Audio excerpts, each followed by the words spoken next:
name is Bear Siragusa, and you are listening to the Hunting Hound podcast presented by W Hunting Supply.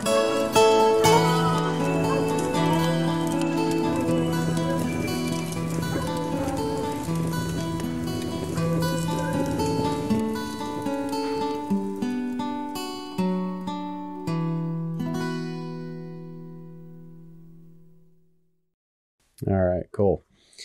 Well, now we're recording. We've already been talking for a little while, but we decided you and I have a messenger chain going back and forth and most of the time we're doing something while we're talking. So we do these audio clips, and I considered lapping together a 2-hour podcast of just the audio clips back and forth between you and me, and Cleve popping in every now and then.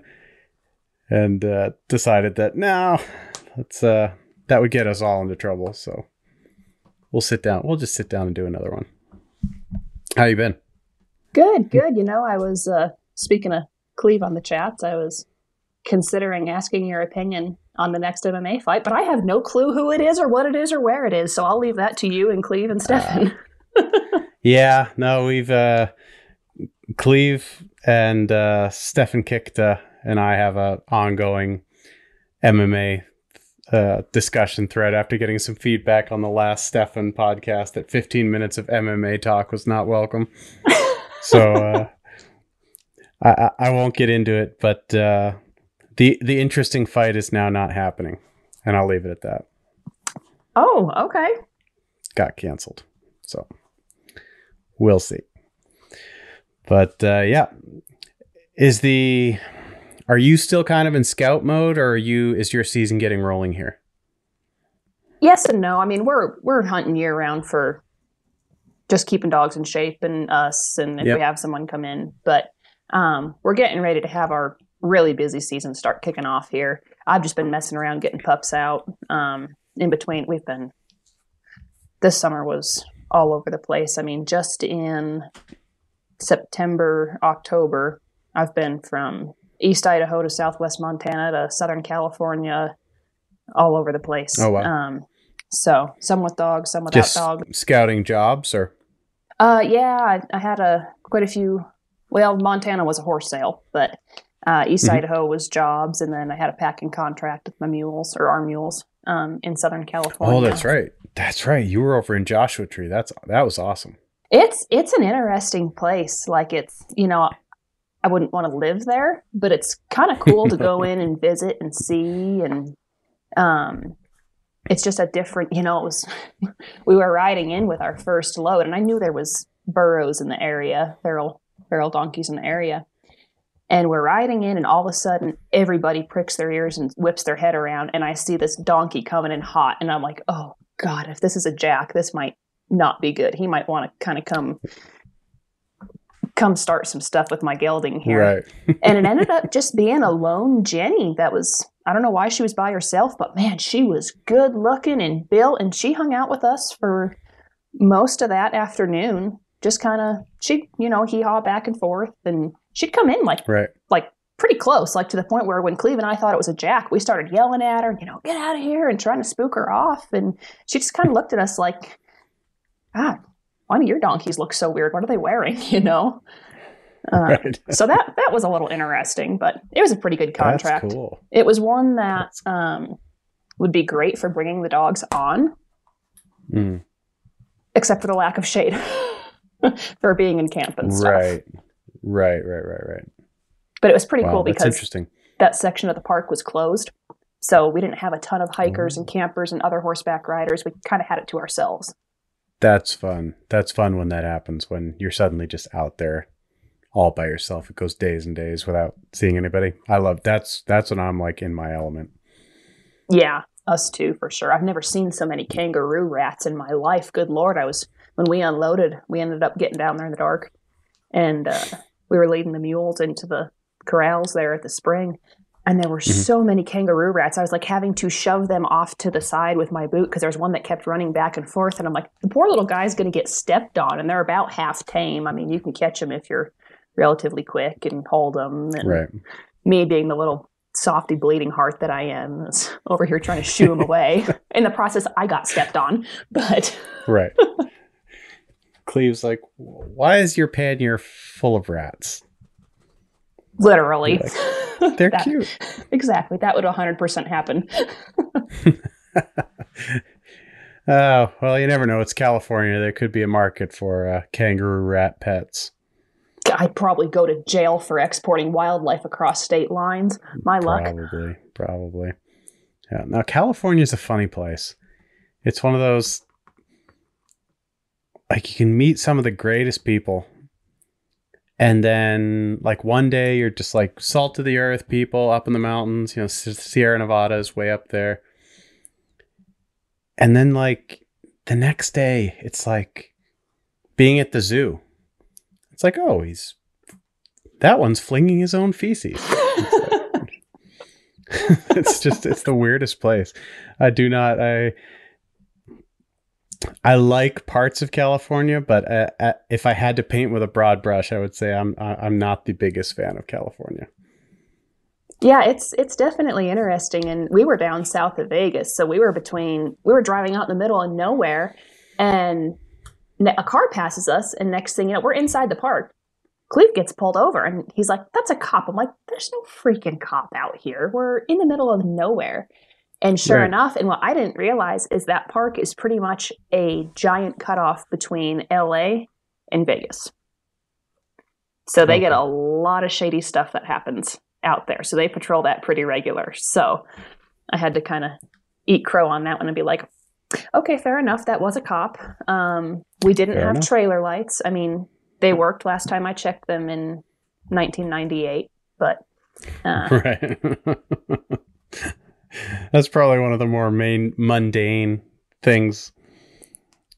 He's like, "Oh, you actually have equines in your equine trailer. Okay, you people can go." Well, I was laughing because when we pulled into Vegas, we were walking in to the gas station. It was our last fuel up stop. And there's a guy in like this little Subaru with Utah plates. And Cleve and I are walking by, and he goes, "Is that a trailer load of mules?" And we're like, "Mostly. There's one horse in there." And he's like, "I thought so." And I'm like, well, that's not something you hear every day, especially not in Vegas with some guy wearing flip-flops and board shorts. And he's like, "Well, I don't look the part right now." He's like, "But I was actually a colt starter up in Washington. I was getting on a lot of C5 rodeo stock. I've been all over Idaho." Wow. And you could tell he's like, "I don't look the part right now," but it's like, holy smokes, I guess just another reminder to not judge a book by its cover.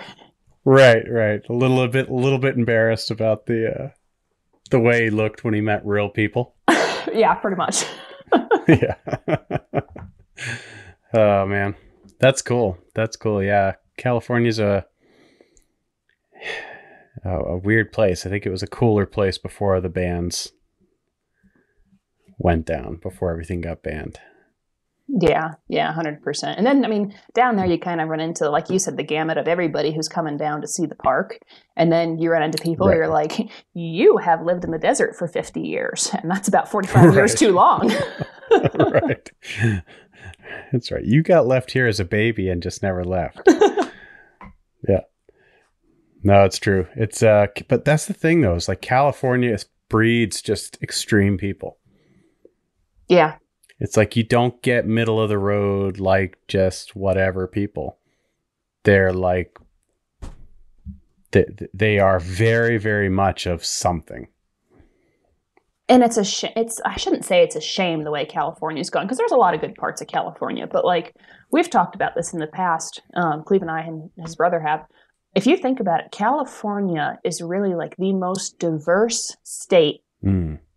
With the exception of probably Idaho, where you have everything from desert to practically rainforest to ocean, obviously not Idaho, to plainsy type.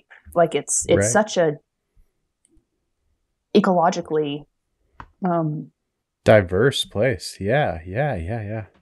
No, it is. It's crazy. It's such a cool place. Like geographically and just, environmentally, such a neat place. But it's just like the poison pouring out of LA is just like, I don't know. It's like being in this wonderful place with like this poison well in the middle of it. It's like, oh, that's kind of a bummer. And yeah, and But, I mean, I suppose that's everywhere. You've got your rural areas that are controlled by the cities, and oh, sure. the system needs an overhaul. Yeah, it's happening everywhere. You know, it used to be kind of like a California thing. We could sit back and kind of make fun of it because, you know, it was a California deal. Now it's not. It's yeah, it's happening everywhere. Yep, for sure. But yeah, it's too bad. But you were sending me, you sent me a couple videos of a dog, a beagle that's the sister of yours. Is that right? River? Yes. So yeah. Yep, she is. Tell me about her. That I think the listeners are going to be interested based on the conversation I just had with George Lambert about the contribution Scruffy makes to his pack. I'm interested to hear about this river dog and then some of your other ones, just what your thoughts are on what they bring to the table. So River is a dog out of a beagle litter that I bred.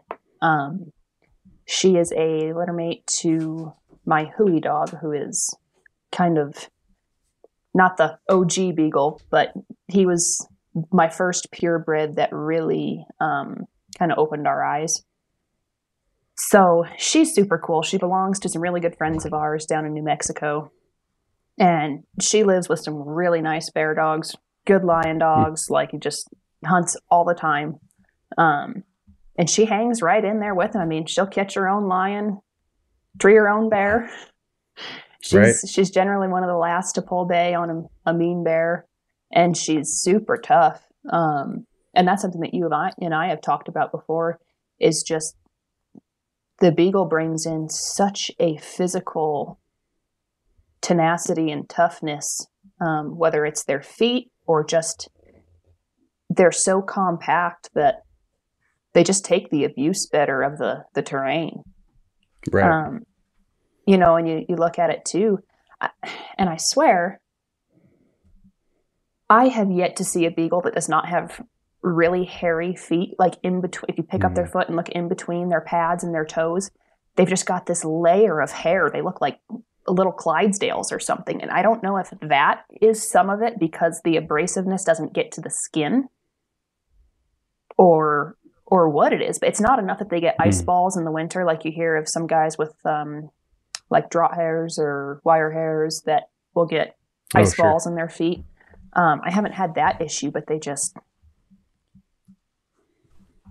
just so tough. And you think about like, I believe Johan Plank had brought this up in one of our group discussions. But if you think about it, you know, with them covering the same amount of ground as a big dog, they're still using that joint and that foot surface and that shoulder 3 times more to cover the same amount of ground than a bigger dog is. And they're just so tough. Yeah. And of course you're going to have exceptions. I mean, not everything's black and white. You're going to have beagles that are tougher than other beagles. You know, maybe my experience has just been with this strain of beagle, but the crosses that we have that are from other blood are fairly tough too. Right. I mean, I don't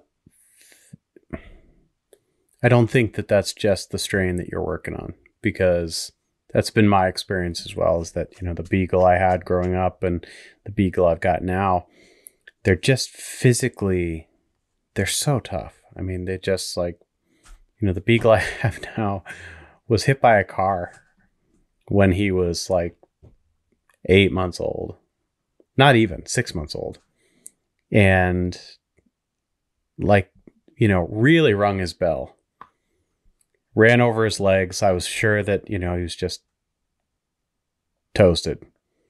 And, you know, maybe his bones were soft, so they bent instead of breaking, or I'm not sure. But, you know, by the time we got out of the vets, he was just like totally himself, bouncing around, never seemed to slow him down.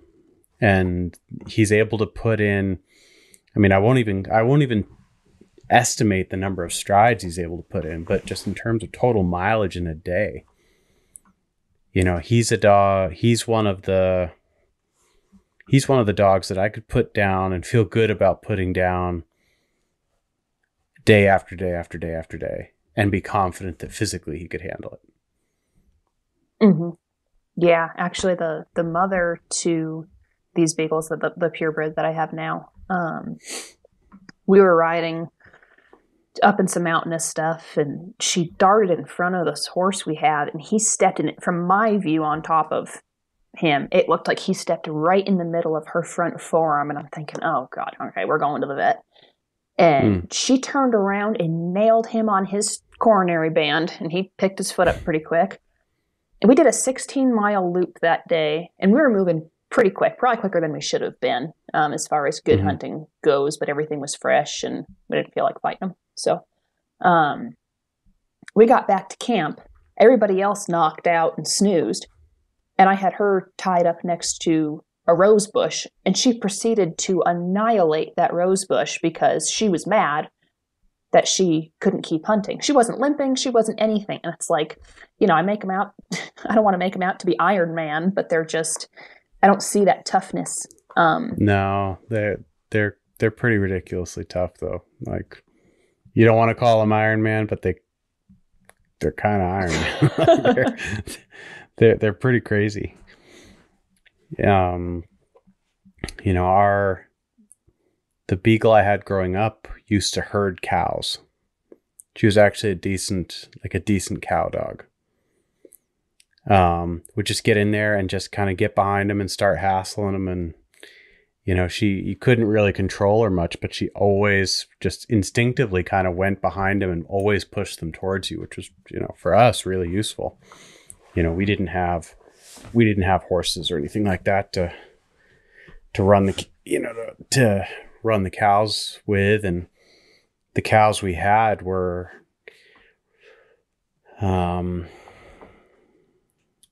we got for as I recall, we got them for a steal, which probably should have clued us in to there was an asterisk, there was some subtext, some small print. But they had been used for cutting in the rodeos. And were just like wild as anything. And she made it a lot easier. That beagle made it a lot easier. It was funny. Yeah, they've definitely got some game to them. We were actually, when we were on one of those contracts in East Idaho, there was a bunch of cows that were not of the same breed, and some of them were very, very nice and freeze branded, and so not inexpensive. They definitely did not want their neighbors' giant Charolais bulls in with their nice black heifers. So, of course, when you're taking 3.5 miles of fence down, things are going to mix. So we were pushing some bulls and cows back, and of course, we didn't notice they were out there until we had all the young dogs with us. And one of the beagle crosses that we had gotten back, just from a different scenario, she was with Cleve, and I was up ahead, trying to get them to go where they'd move away from me through the gate. And Cleve said all of a sudden, she just runs out ahead and darts in there and heels one and looks back at him like, is that what you wanted me to do? And he's like, normally no, but in this case, yes. Yeah. So they've definitely got some game to them too. I mean, they're even as soft and loving and just neat as they are. They can be gritty little boogers. That male that I have, he's never met a badger. He doesn't want a fist fight. Right. Yeah. I mean, it's, we were talking to George about it, and it seems like some of these, I won't say small breeds, because I don't necessarily think it has anything to do with size. Or I'm not sure that it has anything to do with size, but it seems like there's a quality that some of these breeds have that's just kind of an intense, manic energy that seems to just sort of flummox some game species. And we were talking about it in terms of Scruffy, his feist, having treed just more bears than really makes sense on paper. And like since that podcast, I've gotten like a bunch of feedback, people just out of the woodwork coming and being like, hey, I had a Yogged Terrier, or I had a feist, or I had a Patterdale or whatever that would just come along and pretty soon was doing the exact same thing. And I wonder if they bring something to the table that is such a different energy than what these animals are used to, if they have any experience with hounds at all. But I wonder if the energy is just what sort of, unnerves them enough to make them climb. Yeah, and it makes you wonder, is it the confidence? Is it the just surprise? Is it, like you've said in the past, is it just the irritation versus aggravation versus fight or flight? Right. Maybe they're not going to be as confrontational with something they don't necessarily perceive as a threat. Right. More than just like, God, leave me alone. Right. I mean, it's the same with human beings. If I have a 300-pound guy come up to me and start to get in my face, I'm automatically going to be in sort of defense mode. In the like, okay, this is about, shit's about to go down here. But if I've got a 150-pound guy coming up and getting in my face, I'm not going to react to it the same way. It's going to be a little bit more like, dude, just go away. Just leave me alone. Like it's going to be annoying more than anything. And I honestly wonder whether there's the same attitude, sort of an instinctual reaction to, okay, this is not a threat to me, but damn, it's annoying. Yeah, for sure. I wish you could get in their head and kind of figure things out, but yeah, because like that river dog you were talking about, and Huey and some of those, some of your guys, they do really, really well in a big hound's world. They're doing really well. Yeah, and I don't know, is it a matter of nature versus nurture, where they've just kind of been thrown in the mix and they never really got treated any different? Or right. Is it, I don't know. And as Huey has gotten older, he's not hard on a tree at all. He generally does not tree, which that's fine. I have plenty that do. I never worked with him on that. My buddy worked with River on it, and she trees. I mean, I've sent you videos, you've seen. Mm-hmm. And oh yeah, now one of his first lions was a big old giant tom, heck of a nice tom, and he was not very far off the ground. He was like I could have reached up and touched his hips without extending my arm full way. Right. And when that lion hit the dirt, Cleve and I had to literally physically unclench his jaws off of this lion. Like, I thought I was going to have to take a stick and break him off of this lion. And after that, he's just been like, oh yeah, they've got it caught. Cool. I'm going to go trail another one, which some people would see as a flaw. Some people, I mean, obviously you wouldn't want every dog to do that, but when you need something bear down, have to physically go in and drag him off cussing the whole time, everything has its place. Absolutely. But River, she's a treeing son of a gun. His Quakey, the other sibling that I had that I lost a couple of years ago, she would tree. So whether that's more of a female-male thing, more of a temperament thing, more of a free up versus grind it out, I don't know. I think had I worked with Huey on it, he would have treed, but I didn't. Right. So. Yeah. That makes sense. Yeah. You kind of look to fill the spots, or you kind of look at your game or your overall pack, your game, whatever you want to call it, and look for the holes. You try to plug the holes and bring as many strengths to the table as possible. So, it's not necessary for every dog to be able to do everything. Unless you live in Norway where you can only run one dog. Yeah, then it's kind of necessary. And looking back now, would I have worked on it? Yes, but I was not per se. I thought they would work for lions. I had a pretty good feeling they would trail, but I was not.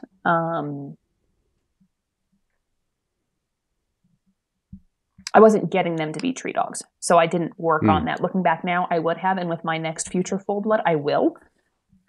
But okay, that's hindsight's 2020. Right. Yeah. No, it's. What does Mike do if you have like squirrels or something in around the place or something? Does he ever tree on anything or? Yeah, he's pretty quick to tree. I think a lot of that had to do. Honestly, I think a lot of it had to do with the fact that I had a cat, or I have a cat, that those two used to play with each other all the time. And the cat would frequently, when it was done playing, like didn't want to play anymore, it would run up a tree. And so it became kind of an ingrained part of Mike that he knew where the cat went, which was up. So he'll tree squirrels occasionally. He doesn't really care about them because I don't care about them. But, definitely will tree squirrels if he flushes a grouse or something that perches up in a tree, he'll tree on that. So, he'll tree a little bit, but I don't really hunt anything with him deliberately that would tree. I mean, deer don't climb. True, and you're not using him on Martin, so that makes sense. Right. And like with Huey, I mean, if I've got one of the ledges that's right there, he'll tree on it. Or if there's one that's bayed up, he's not leaving that way. It's just if they already have the dogs caught, he's like, okay, good, you guys have this under control. I'm going to go find our next one, right. Which I have a hard time faulting. Now, like I said, would I want every single dog I own to do that? No, but I have a hard time, right. So, yeah, I mean, it's. A whole pack like that would be, a headache not worth having, I think. But it definitely says something to his heart and his drive, and a lot of hunt in that dog. Yeah, a lot of, for sure. Probably the most I've ever seen. Cool. Yeah, that's cool. I mean, same with Mike. A very, very gamey dog. Which I was a little bit excited to see if that was going to translate over, or if that was going to continue this year, because last year was his first season. And this summer, I had all these plans and all this stuff I was going to do with them, and just none of it ended up working out because it was like the summer of natural catastrophes here. We had epic flooding. And more rain than we've ever had. I mean, ever. So bridges washed away, roads washed away, landslides all over the place. We were isolated for days. And, on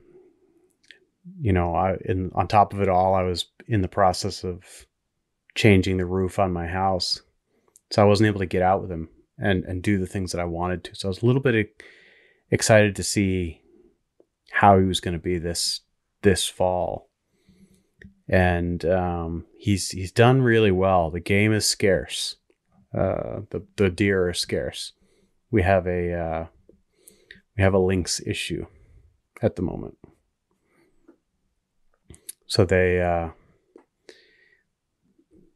thinned out our deer population a lot last winter. But I think we're going to get some gnarly weather this weekend, and then it's all going to melt again. And then I think I might go camping for a couple days.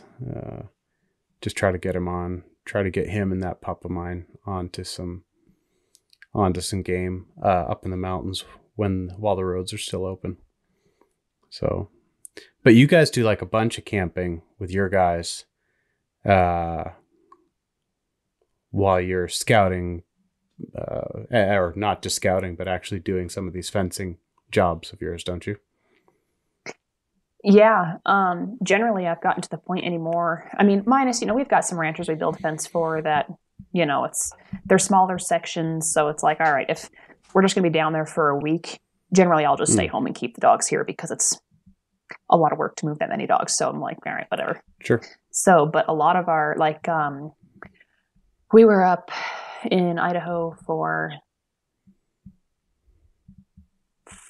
5 weeks this July, camped out. And I mean, we generally spend just building fence. I mean, 3 months a year living in a wall tent. And anymore, I've gotten so blessed to where, because mainly what we do is we build fence for a lot of the land management agencies here. So BLM, Forest Service, NRCS. Sometimes they're on private lands, but oftentimes it's just out on the range. I'm, in the middle of nowhere. So it's great because we can take the dogs with us all the time. So they're not just sitting getting stagnant, and they're not bored to tears, and they get to go. It keeps them in shape. It keeps a handle on them. Sure. And then now, they know the difference between when we're hunting and when we're not. So when we're building fence, if you want to go dig a chipmunk out for 13 hours, knock yourself out. Go for it. If you want to go trail rabbits, or you want to, as long as you're not harassing deer, you're not harassing stock, go do your thing. I don't care. Sure. Right. So it works out pretty good. There was a lot of porcupines up there. Oh, bummer. Live and dead. So they were finding dead ones and eating them. So that was great. Bummer. Yeah. What kills a porcupine up there? Lions. Really? Yep. Okay. Lions love eating porcupines. We find depending where we're hunting, we find a fair amount of them that have quills in them here. Because these willow bottoms, they have them quite a bit. I actually had one in I think I've talked about this before. I had one in my yard last summer that I was getting ready to turn everybody loose, like collars in hand, had the old dog loose, and the old dog went underneath the dually and kind of laid down for a nap, and you watched his eyes like all of a sudden bug out, and he started barking at something, and I'm like, oh shoot, I wonder if he's got a snake or something under there. And then I peeked around the corner, and I'm like, oh, it's a badger. And then I saw the yellow fur, and I was like, oh no, this is bad. This is bad. Yeah, turns out it's really, really, really, really hard to build a porcupine snare because they don't have a neck. So every time you get the snare over their head, they just shrug it off. So it took me an hour and a half to get this stupid porcupine in a dog crate. He's now in the porcupine witness protection program because, same bleeding heart kind of deal. I think I would have taken moved to an undisclosed. Yeah, I was going to say, I think I would have taken the mafia. I would have taken that porcupine fishing. Well, my other problem was I couldn't have shot him if I wanted to because he was crawled up in the wheel well of the dually. Okay. So it was kind of one of those deals of like, all right, I had him I had him 5 or 6 times by a hind foot, by his tail, by his head, and he'd just roll those shoulders up. And I was about ready to shoot him by the time I was done with it. But, then he's over there panting and making those cute little faces and squeaky noises. So I'm like, all right, I'll go turn you loose. Gotcha. So apart from the porcupines, then, what are... I used to travel quite a bit with my dog team of a lot. I had my Alaskan Huskies, and you get systems down for traveling with a lot of dogs over longer distances, not just like out in the bush, but actually physically like in the car or in the truck, hauling trailers and things. What are some of the challenges when you're traveling with hounds? Like what, I think you do it as much as anybody I know. Like what is that lifestyle like living in a wall tent with how many hounds? 28? If 18? we have ours and Cleve's brothers, let's see, what did we have in Idaho this year? 35, 37, something like that. A lot. That's a lot of always, that's a lot of hounds. always too many and never enough. Yeah, it's a lot, man. And even, I was really lucky in the aspect of where I was going to town to get materials, get groceries, all of that, because we were in pretty heavy grizzly country. I was able to leave dog food because we timed it literally pretty much down to the day to where I was out of dog food here, and I was going to pick up a pallet on my way, but I saw it was going to rain a ton, and there's only so much room for keeping things dry in camp. So I was able to just go to town and grab like 10 bags at a time when I was making grocery runs. So your food storage is definitely important, especially if you're in an area with a lot of rodents. One of the things I've found it's so simple, but it makes things so easy because, as you know, when you have that many dogs, you have an old cooking pan that you can't use? Well, guess what? That becomes a dog bowl now.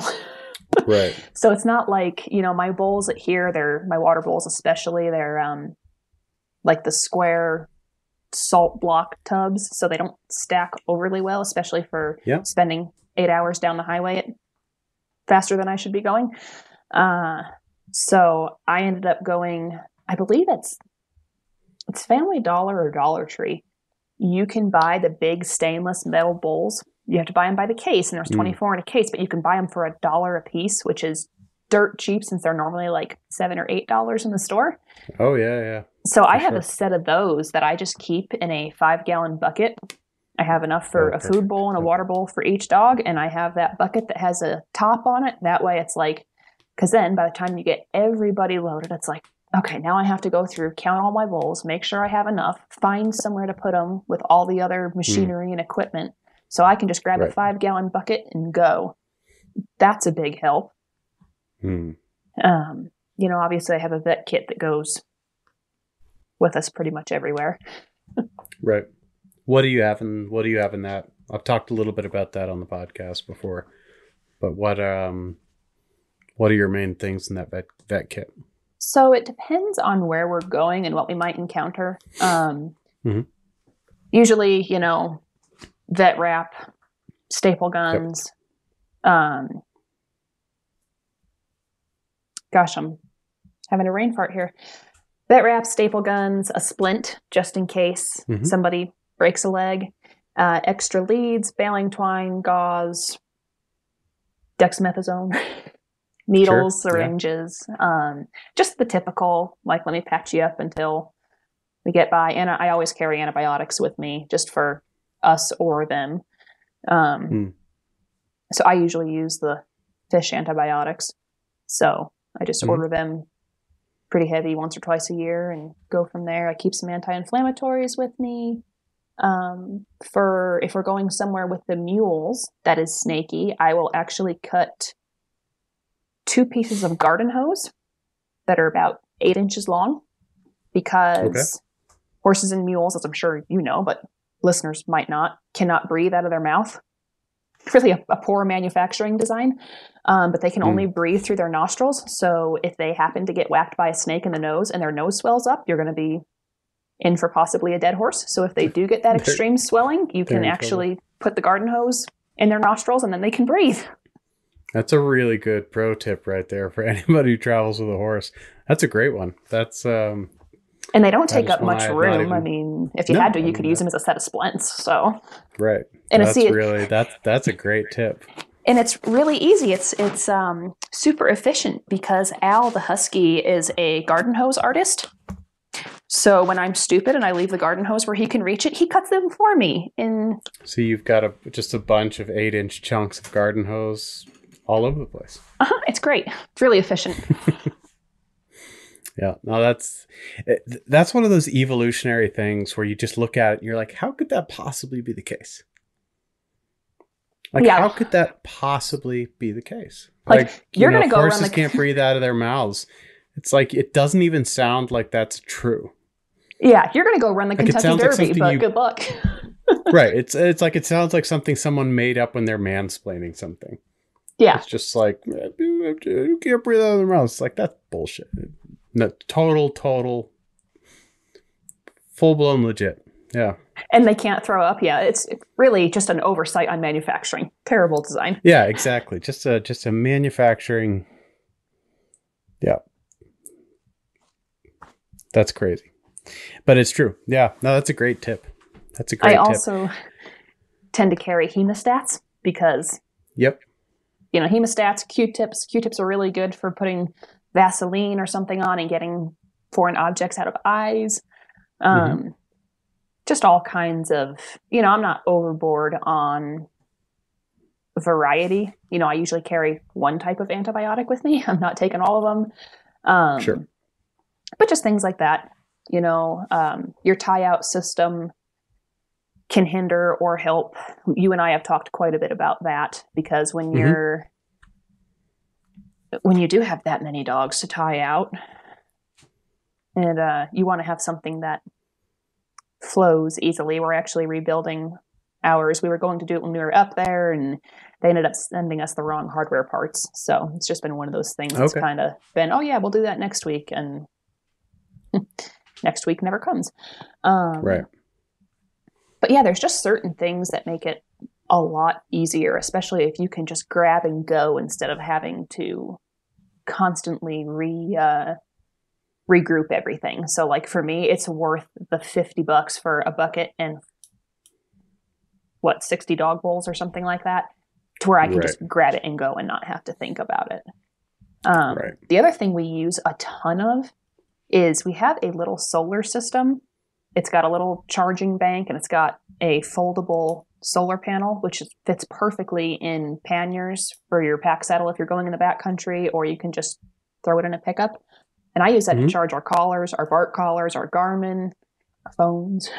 But that's Yeah. been fantastic because you don't have to have 8,000 cords in your pickup with an inverter and worry about running your battery down. I actually Right. wish that someone like Garmin or DU or someone would sell a bundle for that. It would probably sell like crazy with all the van life dog moms and Right. Right. houndsmen and everybody. Jason and Buddy, you heard it first here. Your $1 million idea. I have to put a disclaimer that was actually Cleve's idea. So Okay.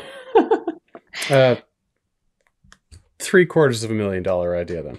yeah, exactly. No, so that's a great idea though, because it's one of those things where the longer you're out there, the more you're looking for ways to streamline your stuff. I remember the first time I went to a dog race, like I went through my dog kennel and gathered up all my bowls. It was, it was a stack of bowls of all different sizes that ended up being like 2 feet tall. And, they rolled around the bottom of the pickup. I had to, sort of, seal walk my way into the back of the pickup to get the rest of them. Food all over the place. And, it's just like over the years, you just kind of start to get tired of just wasting time with like stupid stuff. Yes, So 100%. you kind of streamline things. What is your current pick out or sorry, like stakeout chain, stakeout setup? So right now we've got a bunch of different ones just because it's been on the go so much. We've done repairs and made new ones, and I'll go over what we have now and then what we're going to do. And then just a little side note on the bowl thing again. The best part of that is when you get home and you're exhausted and you finally get everyone put up. You don't have to go rescatter all the bowls for everyone. You can just feed and go to bed. Right. But what I have right now is, I think it's quarter inch cable. And then we just have chain drops that come off of that. I don't love that system per se. And some of it's just the way we have it built. But we usually have, because we can tend to be in high desert environment where we might only have, say, 4 cedar trees in a row for shade, and then there's a big open spot, and then there's more trees. So we only do like 3 to 4 dogs per line instead of having 15 in a line. Now, where we were in Idaho or in bigger timber country, we hooked them together and we just pretty much ran 2 straight lines or 3 straight lines. Right. So usually I just take those wall tent stakes that we have and just bring a couple extras, and I'll pound those at opposites but pointed I have them pointed Towards inverted towards the dog, Mm-hmm. so that even if they pull loose, they can't get it over Right. over Like the an stake. anchor. Yeah. Yep. Mm. So Yep. we have those. I've considered doing almost a high line, like a lot of guys will do for pack stock, where it's over their heads, not where they can jump over and hang themselves, but it drops down. That would work great if we were in timber country more, but we're out in the open so often that we need something that can go in the ground too. Right. So, I usually try and bring either shavings or straw, obviously weed free or some type of organic type bedding material, so the Forest Service doesn't get on to me about that afterwards. And then actually the same guy that owns River, he got me turned on to these for dog houses. But out here, a lot of ranches use the big, like 150 or 200 pound mineral tubs for cattle. Yeah. Yep. So they're, I don't know how many gallons, but they're big enough to hold a good sized dog. So we'll actually take those and cut a door in them and then put spike nails through the bottom of them. And they have those, the temporary dog house. Usually it's pretty warm when we're building fence, so it's not like they're in frigid temps or snow or anything. And I'll just pack those with shavings, and they've kind of got their own little spot they can get into and get out of the rain. Sounds like a pretty sweet setup. It does. It works pretty good. And, sometimes if I know I've got bitches in heat, here's another $1 million idea I've been threatening to do. Someone, for the love of God, please make telescopic collapsible kennel panels. Because I am so tired of loading giant kennel panels onto a trailer for bitches in heat. That's another really good idea. Like the way the chain link goes, I think a guy could put the little pressure ball deals you use for like expandable shovels and stuff, and just slide them into each other. I'm giving away all my millionaire ideas now. I mean, it's a great idea. It's, I mean, like the wall of a yurt, if people know what I'm talking about, like those Mongolian huts that are just like accordioned. The walls, you just kind of pull them out like a vertical, like child gate, like doggy door. Yeah, exactly. Because gosh, this spring we were in Utah, and it was like, and we weren't there very long. We were there like 13 days, and we had, I don't know, four bitches come in heat.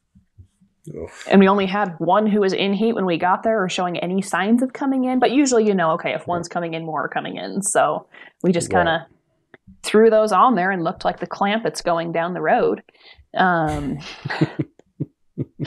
So, yeah, I generally bring some of those. I mean, a dog box can work too, but I don't really want to keep one in a dog box all the time. Food storage.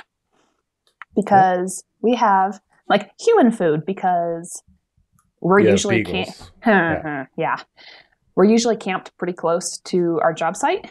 So they have figured out, oh, hey, we'll just lull them into a false sense of security that we're going to stick around and then go back and absolutely gorge ourselves on hamburger buns and pasta and cookies and chips and any other things they can get into. It's great.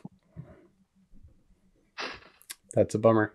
So usually we get some of the big, not DeWalt. They're the big black toolboxes that are probably 3 feet long by 2 feet high. And so we put that in there. I keep threatening to buy a bear fence to put around the wall tent.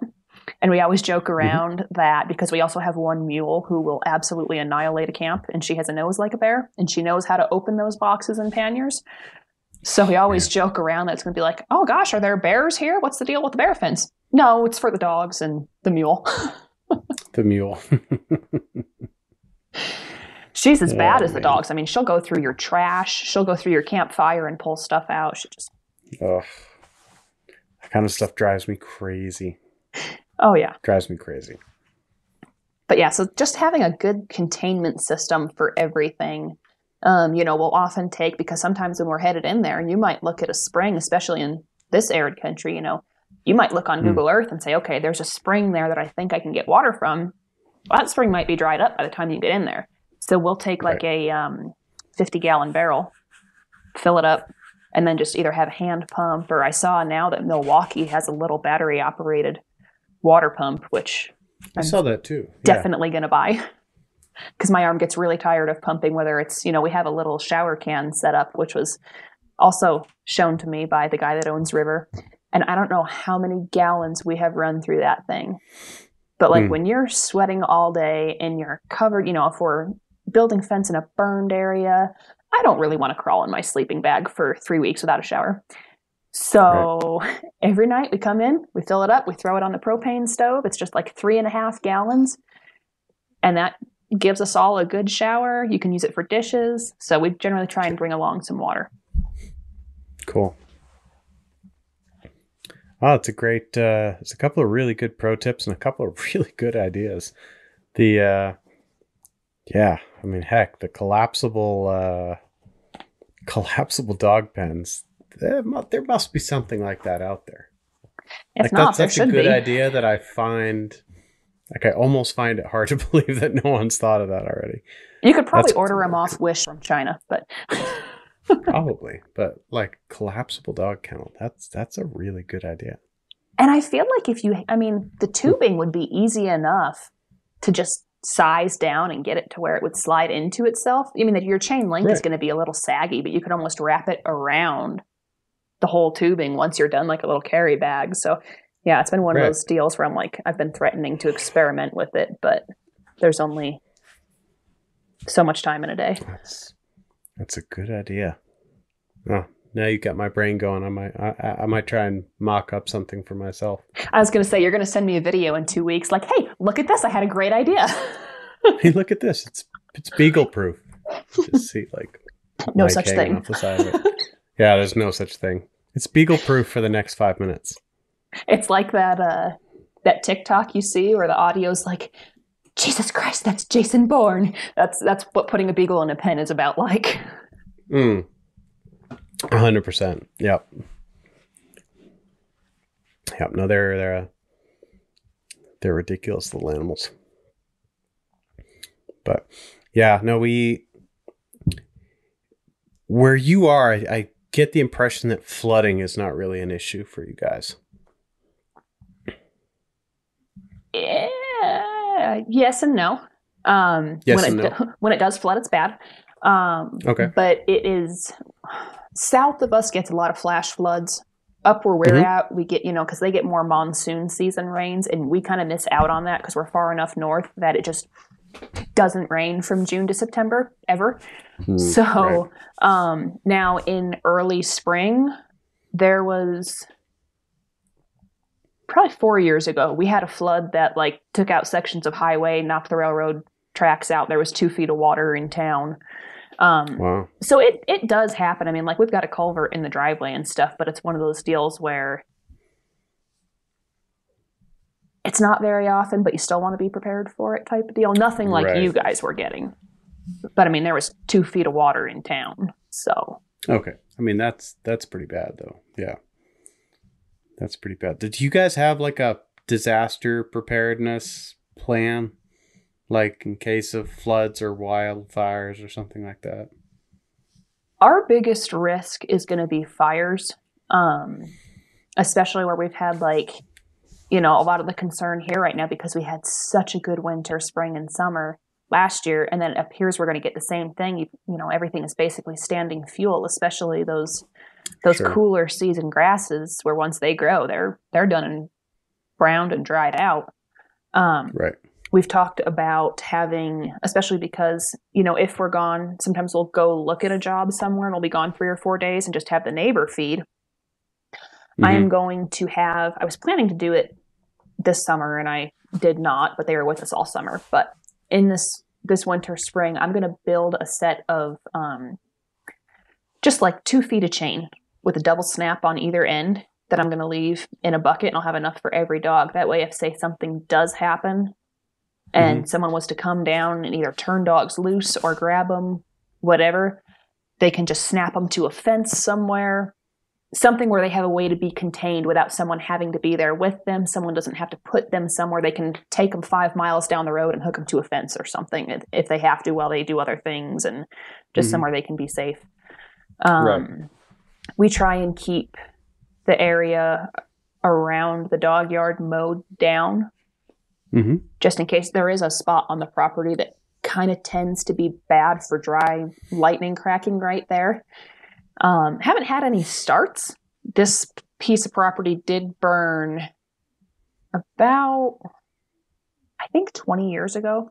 So we have a lot of dead standing sage that we just have not gotten to brush hog yet with everything else going on. But I've also been, this fall, I've been kind of doing some heavy rotational grazing, I guess technically it would be called, or I'm just taking an electric fence and I'm putting the mules in certain spots and getting them to beat it down pretty hard. May as well. No point letting it go to waste and running it through a mower. Right. Yeah. So it's just kind of trying to mitigate that stuff. Obviously we have a hose in the dog yard and stuff. So there's only so much you can do, but you can make it easier for if something does happen. But right. Yeah, it's not something I ever really thought a lot about, the disaster preparedness thing, because it's so rare that you get, like in Maine, it's so rare that you get a forest fire that gets out of control. But some of our friends in Alaska got caught in a fire. That must have been in 2011.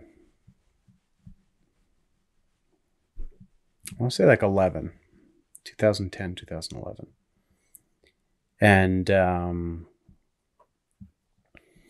it wiped out their properties completely. And I mean, these were big Iditarod sled dog kennels with 150 dogs. And I mean, they were not able to save everybody. It was the sort of thing where it was like, they got most of them, but suddenly, like, you're looking around and you're like, dang, where's Sparky? And you don't know, but you can't go and look for him. Yeah, actually, the area I got that, or the book that I got that idea for the chains from, because you always have the idea that a fire could happen and it would be really bad in the back of your mind. But to have those drop chains idea actually came from Martin Boozer's book when he went through that fire. And I believe, didn't Dee Dee Johnrow or someone go through one as well? That was just It was Dee Dee I was talking about. Yeah. No, I cannot remember what that fire was called. It had its own name. Totally catastrophic. Burnt her entire place to the ground. She lost, everything. I mean, her father's collection of classic cars, like just lost everything. But, Martin had been through a fire before, so his entire property was set up to avoid that exact thing. So, Martin ended up with a couple of people, including Dee Dee, on his property for the duration of the fire with all their dogs. I mean, he had somebody said he had close to 600 dogs there, just on his property, like people just camping out waiting for, because it was safe where he was. He'd clear, people were like, why? He has this beautiful place with this big lake, and he just cut everything back. Just like it was this beautiful place in the forest. It was gorgeous. And he just went in there with a bulldozer and just took everything out for, hundreds of yards in each direction. So, I mean, on the outside, you're looking at it and you're like, this kind of looks weird. Like, why would you do that? And then the fire hit and it was like, oh, okay, that's why. And it's one of those things you don't think about until you go through it. And then you're like, oh my God. Yeah. Yeah. I mean, it was, that was a horrible thing, for everybody affected. And there were a ton of people affected. That was, and you kind of, when you have summers like that, where you've had multiple years of good growth, followed by, a extended period of no moisture whatsoever, you end up in a situation where you're sort of, praying to God that there's no lightning strike, and also, praying that nobody's going to do anything stupid. No human is going to do anything stupid. And that was the issue with the fire that happened in Willow, Alaska, was that somebody did something stupid and just burnt the town down. Especially now with the side-by-sides.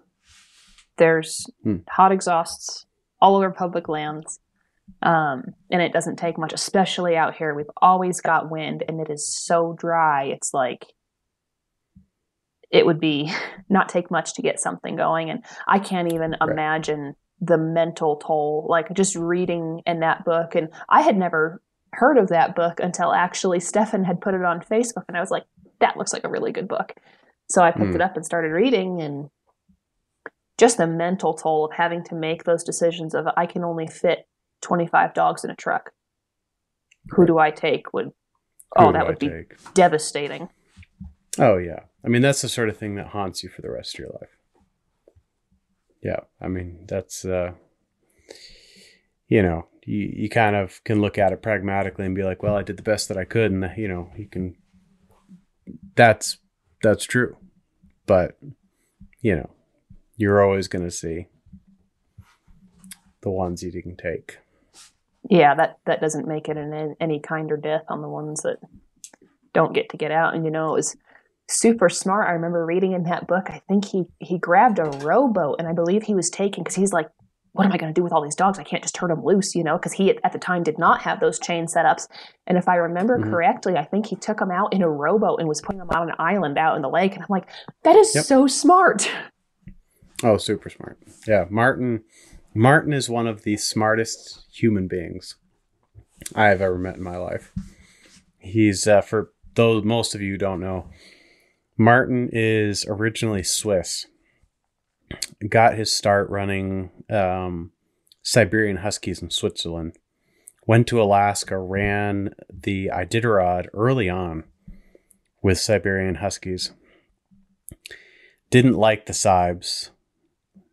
Switched over to Alaskan Huskies, and then proceeded to run, I think it was 32 Iditarods in a row. And wasn't he like, I think when he was staking, like if anyone, even if you're not into sled dogs, that is such a good book. I would highly recommend picking it up. I've read it multiple times and I still go back and reread it. Wasn't he going to walk down the highway to ask Susan Butcher to marry him so that he could get some of her dogs, if I remember correctly? I think it was Susan Butcher. And he just, every interview you see, he just seems like a genuine light of a human being in a dark world. Just a super nice dude. I've had dinner with Martin, and just he is the nicest guy. He is the nicest guy on the planet. Me being rather dense, I actually follow his daughter-in-law on Instagram, and I did not realize until 2 months ago that's actually who she was. Okay, cool. That's really cool. It was, kind of felt dumb for a minute there, but we can call it cool. Right. You're like, how do you know Martin? She's like, I'm his daughter-in-law. Yeah. No, there's, it's something that I wish I could facilitate a little bit more than I've tried, and I'm still trying. I will eventually figure out how to do it. But houndsmen have so many cool little things that they do that are so applicable to dog mushing. And dog mushers have so many cool little things that they do that's so applicable to the hounds. But I don't know anybody who does those, crossing the boundaries, who do those things. And I would love to see the two communities sort of exchange notes. Yeah, 100%. I think they're so different but similar in the same way. There's the two groups of dogs are kind of the, hounds are the closest thing to a domesticated wolf pack that you're going to have, and they're in the same setting that the sled dogs are. And it's going back to we were talking about the preparedness, something the sled dog guys do that I really like is how you can hook your cable lines to your pickup. Great idea. What happens if something happens and you've got to drop them in the middle of a city, or your truck breaks down or something? Like we've also talked about, as much as we drive, you know, what would you do if your truck caught fire? Right. Like, what are you going to do? Pull over and kick 30 dogs out on the interstate? So I mean, people have done that. Yeah. And how do you, do you just blow through the median and the fences and set the shoulder on fire and just dump them off and try and get them away from the traffic? So it's something that's been on my mind a lot more in the last couple of years. Maybe some of it's maturing. I don't know. Some would probably call it anxiety. I don't know. But just thinking, what could go wrong and how do you try and circumvent that? Sure. I mean, it's legit things to think about. And I think part of it is just I think it comes with the territory of just, I don't know, having been alive for long enough to see how epically things can go pear-shaped and wanting to be a little bit prepared for it. It's like I had a concrete plan. Like I have a concrete plan here for a wildfire. But the epic flooding that we got this year, I had no plan for that. Like that wasn't going to happen here. We're far up in the mountains. Like there was no real reason why that would happen here. We're up towards the source of a lot of these rivers. And yet we got so much rain in such a concentrated small area that it just completely, it just obliterated us.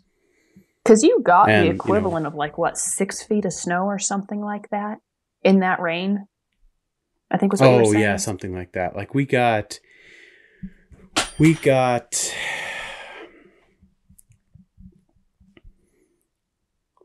more rain in a 3-week period than we've gotten in a full year in other years.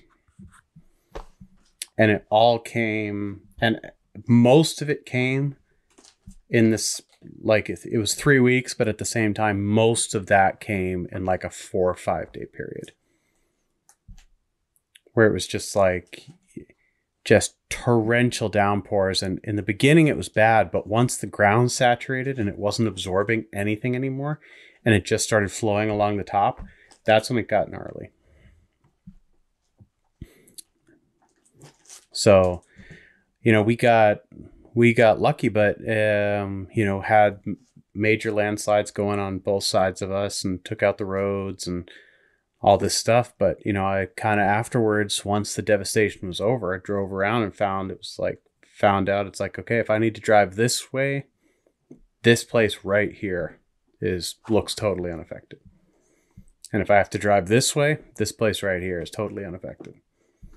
So now I've got a plan for it, but it's, you could say it's paranoia, but, suddenly the day comes where, you're the weird paranoid guy who's cut all the trees 100 yards back from his kennel and suddenly has 600 dogs, as refugees from the fire on his property. It's I'm sure people called Martin paranoid, but, he was the one who was there to help everybody. And for me, that's a major motivation as well, is not just being able to save my own stuff and my own dogs, but it puts me then, if I have a plan and I'm able to put things into, square things away myself really quickly, that puts me in a position to be able to put my energies into helping the people who aren't prepared for it. 100%. I was just getting ready to say that. How amazing to be able to be that person for someone. We had it was a small fire, but it was right in a bad spot a couple of years ago. And there's a guy, and he just had 4 or 5 hounds, but he had cattle, he had horses, and we don't know him real well, just enough to say hi and whatever, and had his number. And Cleve called him and said, hey, if you need to, we'll come get your dogs. They can stay here as long as they need to, whatever. They got the fire put out. But it's how amazing is that to be in that position to where you can do that for someone and say, hey, there needs to be 50 dogs here. There needs to be 10 dogs or 500 dogs. We'll find a way to make it work. it'd be nice to be able to help someone like that in a time where they probably can't help themselves. On that note, what is your fire plan? My fire plan at the bottom of the river, or at the bottom of our valley, we've got it's not even really old growth. We've got sustainable logging plots above us. So, sizable plots of pine in various, of various ages. If a fire started, if it really caught us by surprise, like I walked outside and the forest was on fire, we've got a gorge 300 yards from the house with a river running through it, and some fairly substantial overhangs where I could get my entire kennel of dogs, assuming they listen to me, which has actually been something I've actively trained for.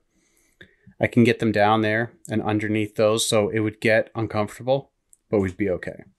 That's amazing. If it did not get, if I knew it was coming and realized I needed to evacuate, there are the river we have is fairly shallow and wide, so there are some solid sandbars and things like that we could go down into, and also just the road through the valley kind of weaves around and over the river, so it would need to get really, really bad before we were not able to get out that way and down to some, get to an area that was not actively burning. That's super cool. That's a really good idea with the gorge and everything, and actually training for that. And I think too, it seems like you've got two kind of critters. You got critters that realize something's happening and they're absolutely in flight and they're not cooperative. And then you have dogs that are like, oh shit, we need to pay attention and kind of, so that's a super good idea, training for it, honestly. Right. But, part of that plan is the understanding that I'm going to unhook everybody, open every door, say, come on, guys, let's go. And 90% of those dogs are going to listen to me, but there's going to be 10% that are going to burn. And it's not going to be dogs that I want to watch burn. It's not going to be me choosing to leave them behind. It's going to be the fact that they just did not do what was necessary. And I've trained them for it, but I realize that there's going to be something that's going to happen. A cinder's going to hit somebody in the butt. The stress is going to cause a dog. Something's going to happen that's going to make it so that there's probably at least one dog that's not going to follow me down. And, it's that kind of disaster preparedness. Part of it is just kind of taking a real hard look at what can I survive without, and that's kind of a unpleasant thing. It is. And sometimes, but you feel kind of macabre thinking about it, but at the same time, thinking on that, the thought just popped in my head of, maybe I should have a vet kit that I can just grab out of the shed and go with stuff for burned paws, things like that. Honey is great for burns and abrasions and cuts on dogs, especially if you can get them to not lick it. But like you said, there's two dogs I can think of right now that one would probably, I could see him staying and going back to his house or just taking off. There is one that no one else would be able to come unhook. So it would be a case of there's cable cutters in the shed, cut him, and just he'll try and get him to go with you, but don't touch him because you're going to get bit type of deal. So yeah, you always think, think of something like that. And like you said, it's kind of dark, but it is, it's better than not thinking about it at all and losing everything. Right. And that's kind of what we're talking about is the preparedness aspect, and being prepared for something means looking through, the potential consequences of when it happens. So, but it's, now once again, Becky, it's always fun to talk to you. It's an interesting conversation. It's,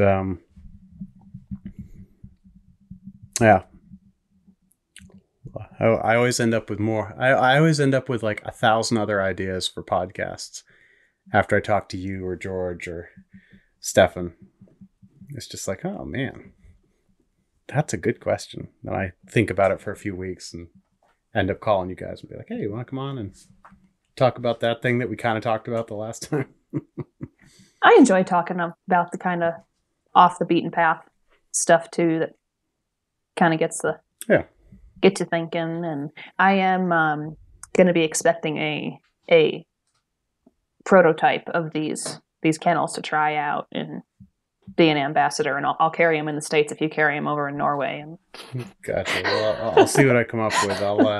I may enlist Eric for this kind of stuff. Eric, if you're listening right now, I've seen your woodshed. It's so fancy and amazing that I feel like this would be a just like an easy slam dunk, a layup for Eric. Yeah, based on the pictures I have seen, that is like, he's got more talent in his pinky than I do in my entire body when it comes to woodwork. And it's the guy's, he's ridiculous. He does stuff for fun that I dread doing, I think. Yeah. I mean, the work that he's able to do with wood is just unbelievable. But then, like, you walk into his house and you're like, oh, this applies to everything. And you look at his truck and it's just, everything is just like so neat, and all of, like, you know, the bumpers, the winch, everything he's like fabricated himself. And like, okay, this guy's really good with his hands. And then you meet his entire pack of dogs and they're just all so well adjusted, but at the same time, super well behaved. It's just like, man, making me feel bad about myself here. That's like, I wish good I could to have, do one thing as well as you do all of these 40 other things. No kidding. And speaking of trucks, I'm glad you said that, because it reminds me I need to clean mine out from a summer of living on the road before we go into a winter of living on the road. Winter of living on the road? Right. Right. Well, I'll let you get back to your day. I appreciate taking the time to come and chat for a little while. Heck yeah. Thanks for having me on anytime. Anytime. All right. We'll talk to you later, Becky. See ya. Bye-bye.